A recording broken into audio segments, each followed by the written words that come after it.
ভারতের কৈলাস শহরে ইসকন সদস্যদের বাধাই মৌলভীবাজারে কোলাউড়ার চাতলপুর শুল্ক স্টেশন দিয়ে ভারতের সঙ্গে আমদানি রপ্তানি সহ সব বাণিজ্যিক কার্যক্রম বন্ধ করা হয়।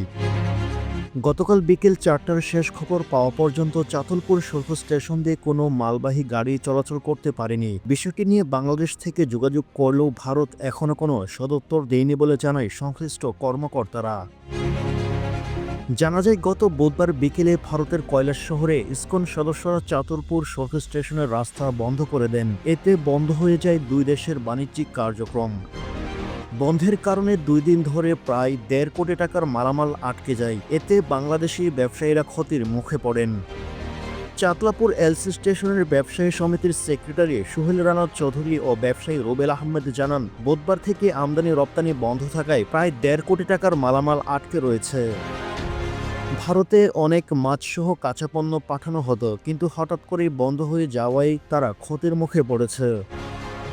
এ সময় তারা আরও জানিয়েছেন, বুধবার হঠাৎ করেই ভারতে ইসকন সদস্যরা বিক্ষোভ করে সেখানে তাদের পতাকা বেঁধে দেন। এতে বাংলাদেশ থেকে মালবাহী গাড়ি চলাচল বন্ধ করা হয়। একই সঙ্গে ভারত থেকে কোনো মালামাল আসছে না।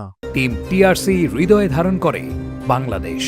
দ্য রিয়েল কনসালটেশন, স্বচ্ছ ভ্যাট আইনে দক্ষ ন্যায্য ভ্যাট প্রদানে। চাতলপুর শুল্ক স্টেশনের সঙ্গে কথা বলেছেন তারা। সংশ্লিষ্টরা জানান, বিষয়টি নিয়ে দুই দেশের মধ্যে আলোচনা চলছে। চাতলাপুর শুল্ক স্টেশনের সহকারী রাজস্ব কর্মকর্তা মোহাম্মদ হাবিবুর রহমান জানিয়েছেন, বুধবার বিকেলে ভারতের কৈলাস শহরে ইসকন সদস্যদের বাধায় এখনও আমদানি রপ্তানি বন্ধ রাখা হয়।